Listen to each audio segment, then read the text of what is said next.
looking in a mirror. I use, in order to produce these videos, I go to sparksnotes.com. I find it SparkNotes Macbeth, well, SparkNotes, to be a very useful study tool for students and a valuable tool for teachers, partly because we know students go here all the time, and so we know where to look, the first place to look if a student is plagiarizing. Kids, come on, seriously, think we don't know? I mean, come on. That aside, it is a great resource, and they haven't hired me.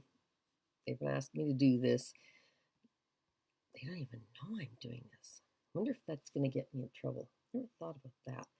But it is a free resource online for students to access and for teachers to access. So, and since it works very well with these videos, in that I can pull up the text and I can read along with it during the video, and it's much cleaner than some of the other sites I've been to with the full text on it. So we are now into Act 3. This is the traditional Shakespearean climax. Act 1 is your introduction. Act 2 is your rising action that builds to the Shakespearean climax. Now, I call it the Shakespearean climax. It may even be the official literary term. I don't know. I call it that because I don't perceive it myself as the actual climax of the play. I see the climax as being in Act 5. In almost every play he's ever written, I see that final climactic moment in Act 5 when the crisis comes to a head. And with Macbeth, for me, that is in Act 5. Now, Act 3, however, is always a turning point.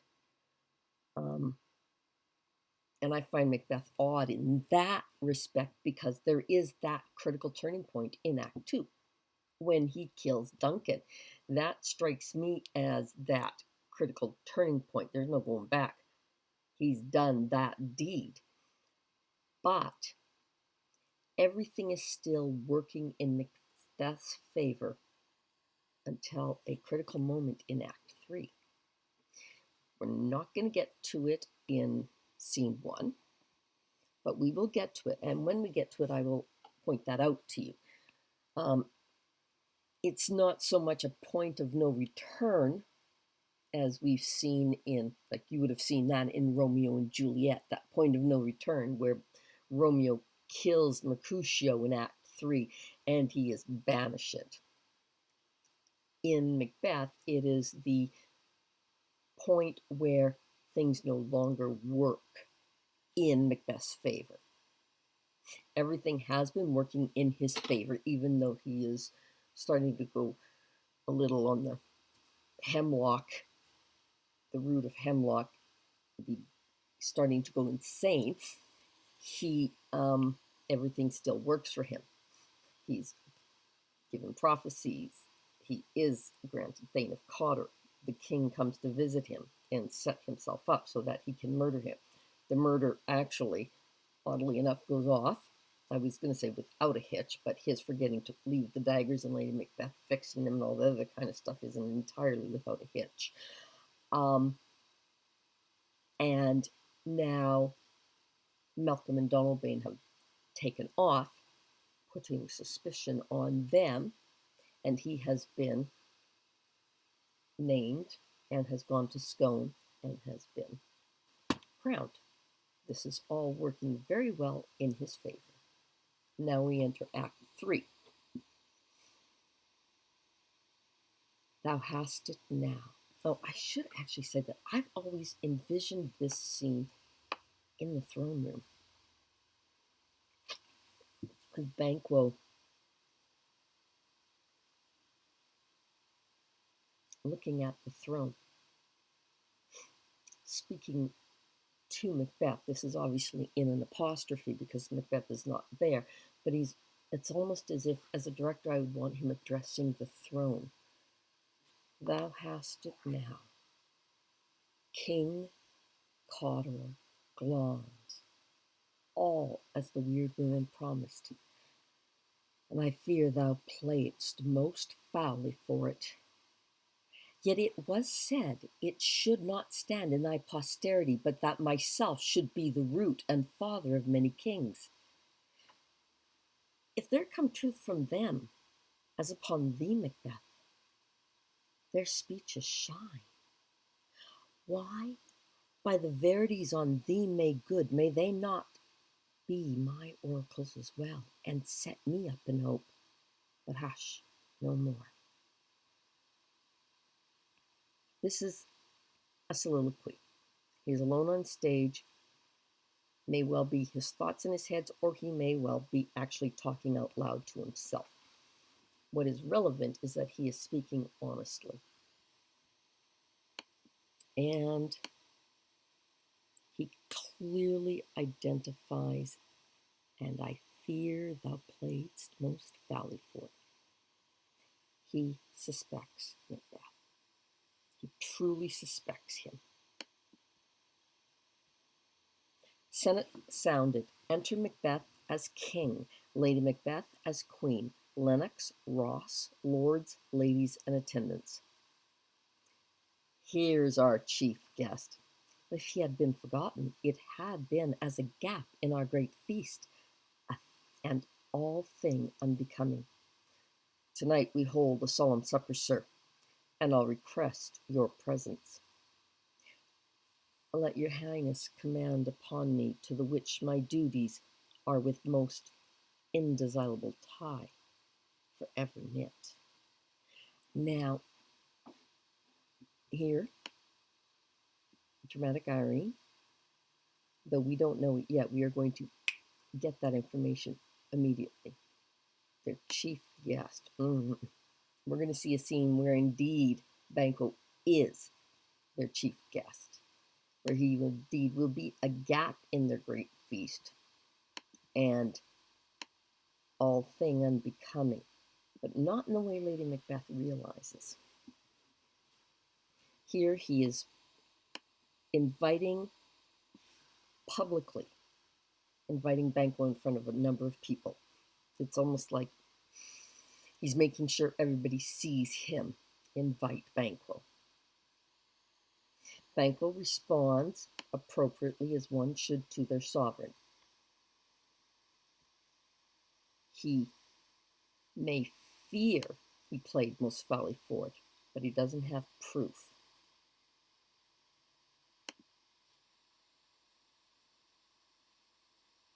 This is a fascinating conversation between Macbeth and Banquo.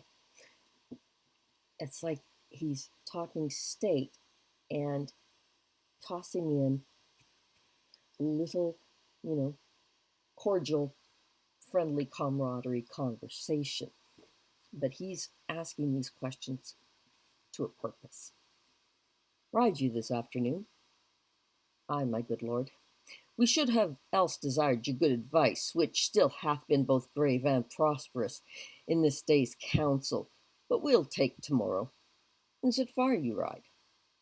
As far, my lord, as will fill up the time twixt this and supper.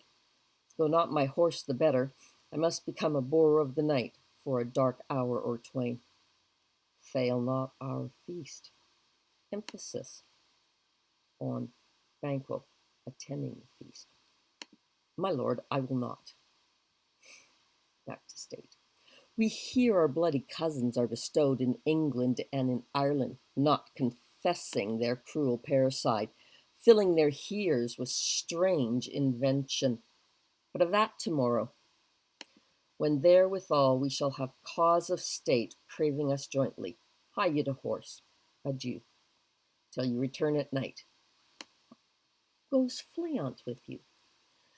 My good lord, our time does call upon us. I wish your horse swift and sure of foot, and so I do commend you to their backs. Farewell. exit Banquo. So, he isn't going to be talking, well, no, I'm not going to say that yet. You'll get it shortly. But he is throwing in, are you going for a ride? Yes, I am. We should like to have had you at our meeting today. Oh, well, tomorrow. Do you ride far? And he tells him, as far as the time will take us, we'll ride out and then we'll turn around and come back. And then he says, oh, by the way, is your son going with you? This is interesting. Remember Banquo's prophecy? You shall be the father of kings. And who is his son? Leon's. Here is a repeat of what Macbeth told the old man in Ross. Macbeth told it sardonically, sarcastically. Macbeth speaks of it in earnest and refers to Malcolm and Donalbain as his bloody cousins, and that they are hidden in England and Ireland, that they refuse to confess their cruel parricide, which is also regicide. Parricide, the murder of one's parent; regicide, the murder of one's monarch. Filling their hearers with strange inventions. So not only do they not confess their crimes, they're making up stories. We don't know what that strange invention is. We can infer, since Macbeth is not impressed with them, that maybe they suspect him, which would kind of make sense from the point that Macbeth took the crown after their father died. So Banquo has left. Macbeth now turns and addresses the public, which I think he probably brought with him his other lords and ladies so that they could witness his friendly conversation with Banquo. Let every man be master of his time till 7 tonight. To make society the sweeter welcome, we will keep ourselves till supper time alone. He's telling everybody he's going to spend his time by himself. Why? Because if you stay, if you remain solitary for a longer period, then you're in society. It's ever so much better. But that's not the situation. Well then, God be with you. Everyone departs. Exit all except Macbeth and a servant. Sirrah, a word with you. So that tells me, this is a lovely stage direction already. Sirrah, wait, you. I would like to talk to you. So there's a stage direction right there. I love the way Shakespeare added stage directions in his dialogue. All of this extraneous stuff came from, I've never seen the original folio, so I'm not 100% sure. So in essence, this is extraneous. It's irrelevant. One is not needed. Previously, he said, everybody go. And then he says, Sirrah, a word with you. He calls a servant back. Thus, all of these are extraneous. When one comes to understand what Shakespeare has written, one knows when people enter and exit. They know who is exiting. They know who is entering based on what every character has said. Sirrah, a word with you. Attend those men our pleasure. They are, my lord, without the palace gate. Bring them before us. Exit servant. So now Macbeth is alone. And this is why he wanted to be alone.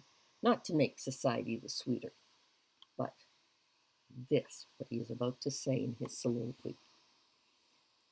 To be thus is nothing, but to be safely thus. To be king. It's right here in the translation. To be thus, to be king is meaningless if I can't be safe.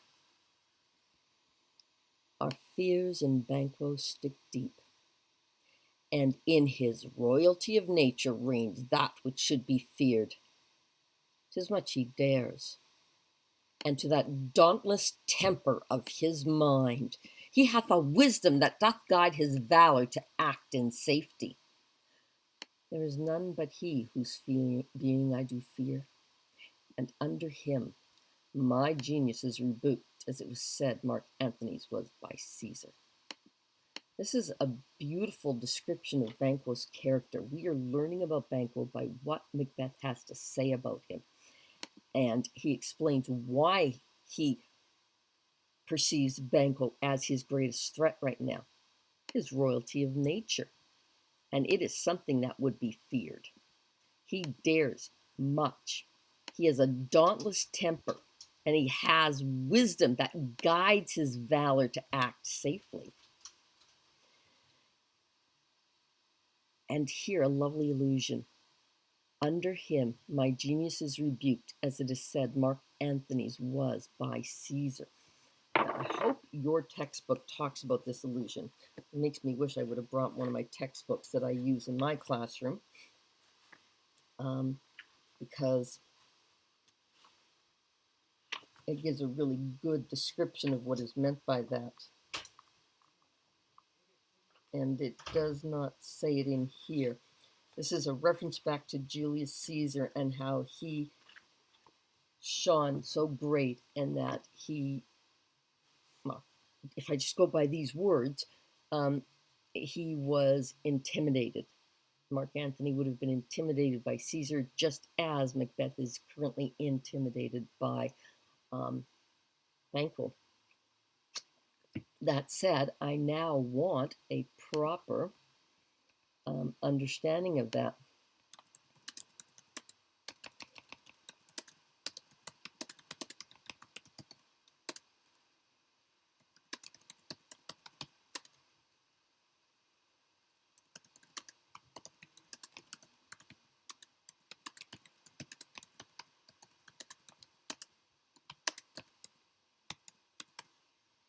Yeah, it's really badly written.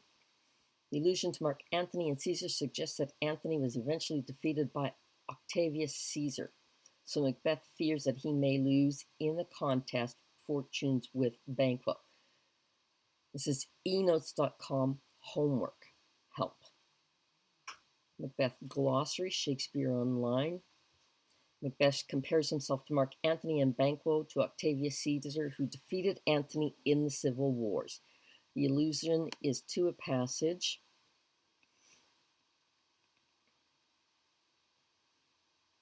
in Plutarch's biography of Antony. Okay, that's interesting. This seems, is this reputable? I don't know, that Wilde's Casino thing. But it appears to be good, and it's similar to what we just finished reading.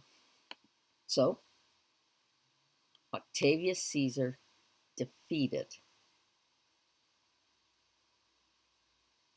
Devon Moran's allusions. Mark Antony was a Roman politician and general who was incredibly faithful to Caesar. He was not only his best friend, but also a strong supporter of Caesar's ideas. Caesar promoted Antony to the rank of legate during the conquest of Gaul and gave him command of 2 legions. Once the conquest was over, Antony acted as Caesar's protector against others like Pompey until Caesar's assassination. After, he struggled for leadership with Julius Caesar's son, Octavius.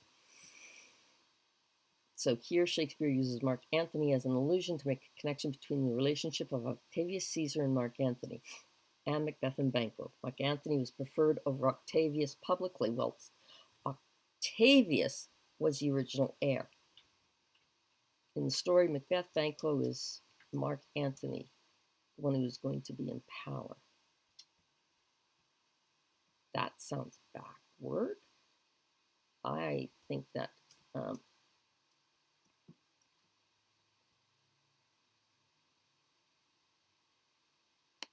in the story, I totally don't agree with that. Let's go back to those lines. Where is it? Where is it? Where is it? My genius is rebuked, as it is said Mark Antony's was by Caesar. My genius, Mark Antony. Macbeth is Mark Antony. Banquo is Octavius Caesar. So that other one, sorry, I don't agree with this dude at all. I much prefer these two. They make a lot more sense.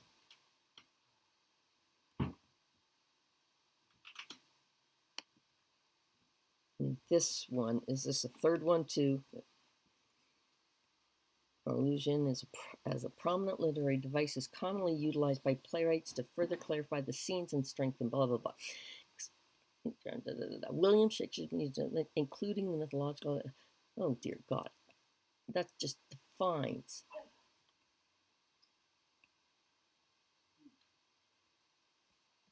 Somewhere in here, I don't know where, it's too much to read for the purpose of what we need. I believe we already have the most important information. Octavius Caesar defeated Mark Antony.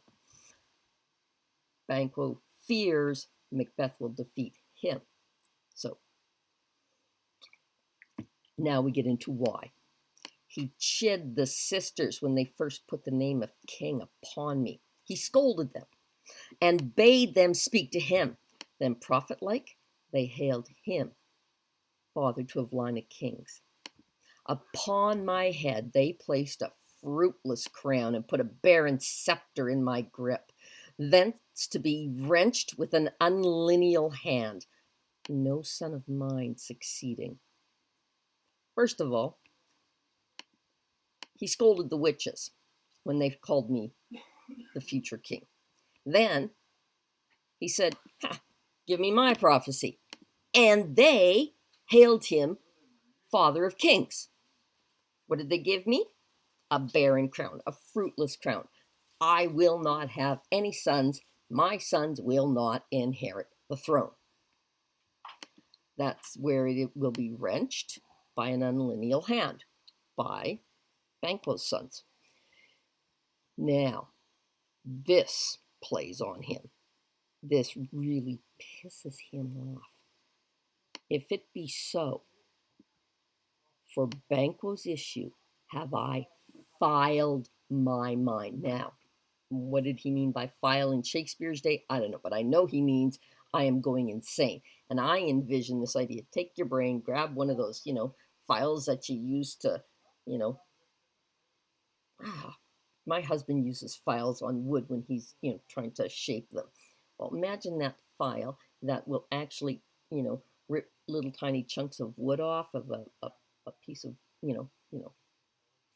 imagine that on your brain. That's gotta hurt. That's the way I envision this. I have filed my mind. He's going insane. For Banquo's sons. For them, the gracious Duncan I have murdered. So not only am I driving myself insane, I killed an amazing man, the gracious Duncan. I have put rancors in the vessel of my peace. I live in a state of anxiety, anxiousness now, because to be thus is nothing, but to be safely thus. It doesn't mean a damn thing that I'm king if I am uneasy on the throne. And, most importantly, mine eternal jewel given to the common enemy of man. Metaphor and allusion. Eternal jewel, my soul.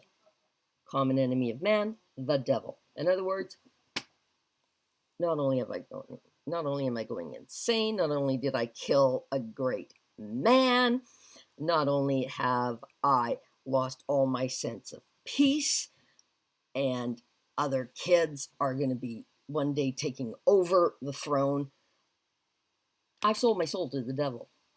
So Banquo's sons could be king, to make them kings, the seed of Banquo kings.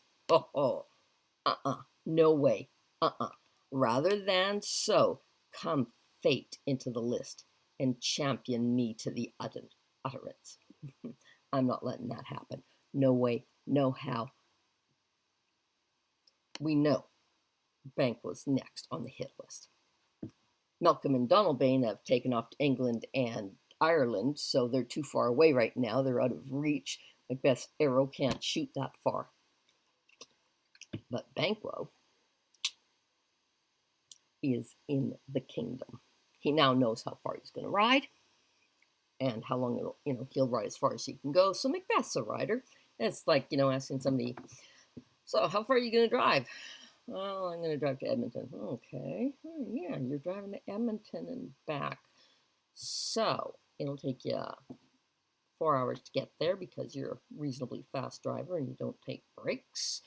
You're going to hang out there for a couple hours at Costco, and then you're going to head back, and that'll take you another 4 hours. Oh, wait, no, you got to stop and eat something in the interim, so let's throw in an extra hour on top of that. So he's got a good sense of where he's going to be on the road. Who's there? Enter servant and 2 murderers. Now, we learn that they're murderers. Again, I really see all of this as irrelevant because it comes in the character. Now go to the door and stay there till we call. Exit servant. Was it not yesterday we spoke together? It was, so please your highness. Well then now, have you considered of my speeches? Know you that it was he in times past which held you so under fortune, which you had thought had been our innocent self? This I made good to you in our last conference, passed in probation with you, how you were borne in hand, how crossed the instruments, who wrought with them, and all things else that might, to half a soul, and to a notion crazed, say, thus did Banquo. You made it known to us. I did so, and further, which is now our point of second meeting. Do you find your patience so predominant in your nature that you can let this go? Are you so gospeled to pray for this good man and for his issue, whose heavy hand hath bowed you to the grave and beggared yours forever? We are men, my liege. Aye, in the category ye go for men, as hounds and greyhounds, mongrels, spaniels, curs, sloughs, water rugs, and demi-wolves are clept, all by the name of dogs. The valued file distinguishes the swift, the slow, the subtle, the housekeeper, the hunter, every one according to the gift which bounteous nature hath in him closed, whereby he does receive particular addition from the bill that writes them all alike. And so of men. Now, if you have a station in the file, not in the worst rank of manhood, say it, and I will put that business in your bosoms, whose execution takes your enemy off, grapples you to the heart and love of us, who wear our help, but sickly in his life, which in his death were perfect. I'm going to go back. He uses the same tactic in the murderers as his wife used on him. Basically, are you men? Or are you? And they're like, yeah, we're men. Mm-hmm. Yeah. Well, just like there's a category for dogs, where you've got everything from your purebred all the way down to your water rugs and demi-wolves. What category are you when it comes to man? Now, if you have a station and file not in the worst rank of manhood, if you are a man worthy, I will give you a job that the execution takes your enemy off and makes you a friend to the king. And that your friend, the king, his health is sickly because of Banquo, but Banquo's death will make him better. Banquo is where his fears are. Remember when he said, to be thus is nothing, but to be safely thus? You know, after Banquo is dead, he believes he will be safe.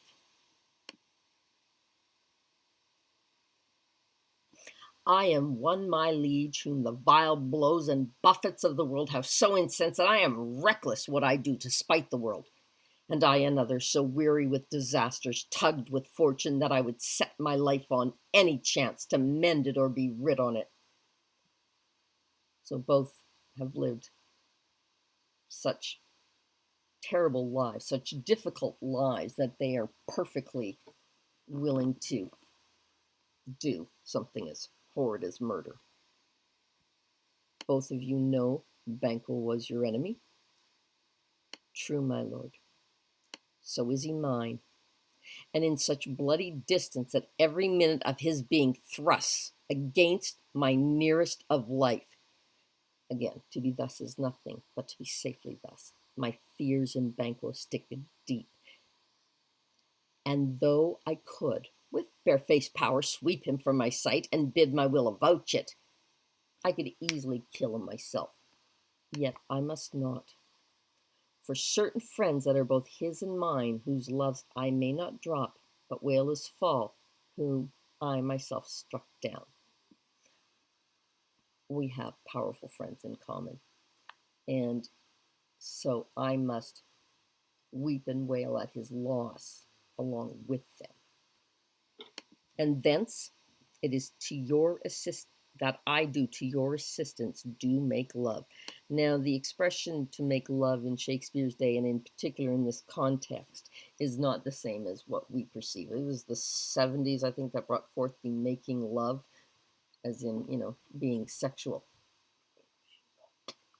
To make love to another person is to win them over to you in one way, shape, or form. He is turning to the murderers to win them over, to acquire their service. Making the business from the common eye, masking the business from the common eye for sundry weighty reasons. So I turn to you to kill Banquo, because people cannot know that it is I who have done this. We shall, my lord, perform what you command us. Though our lives, your spirits shine through you. Within this hour at most, I will advise you where to plant yourself, acquaint you with the perfect spy of the time, the moment on it, for it must be done tonight. That's why he had his conversation with Banquo. So, are you riding tonight? Oh, great. How far are you riding? Oh, wow, that's awesome. Hey, are you taking Fleance with you? Don't forget, are you taking Fleance with you? And something from the palace. Always thought that I require a clearness. It's got to be done away from Macbeth. And with him leave no rubs nor blotches in the work. Fleance, his son, that keeps him company, whose absence is no less material to me than his father's, must embrace the fate of that dark hour. Go back to his soliloquy. Banquo's seed. For his sons have I filed my mind. For his sons have I murdered the gracious Duncan. For his sons have I poured, I can't remember what that is, how I've poured rancor in the vessels of my peace, something to that effect. He wants Fleance dead as badly as he wants Banquo dead. And Fleance is just a boy. We are resolved, my lord. I'll call upon you straight. Abide within. Exit, murderers. It is concluded, Banquo. Thy soul's flight, if it find heaven, must find it out tonight. Recognize that? It's not the exact same wording, but it's the exact same sentiment. Hear it not, Duncan, for it is a knell that summons thee to heaven or to hell. And it was stated with assurance and certainty. As is well with Banquo, it is concluded. And he is now going to end up either in heaven or hell, because he is to die. Now we're going to stop there, even though I only managed to get us through one scene. But like I said, this is in fact a very crucial act. So I'm not too concerned if it takes me 3 of these. If it actually ends up taking me 3 of these videos to explain it. Wow, where did I go? Let me go back to table of contents. Wow, I did one scene and I've got 5 more to go. Well, if it's any consolation, I know I'll probably be able to do Act 5 in one video. Okay, but this is crucial. It is a very, very important act. What happens in this act seals Macbeth's fate. Okay. Ta. Until the next time.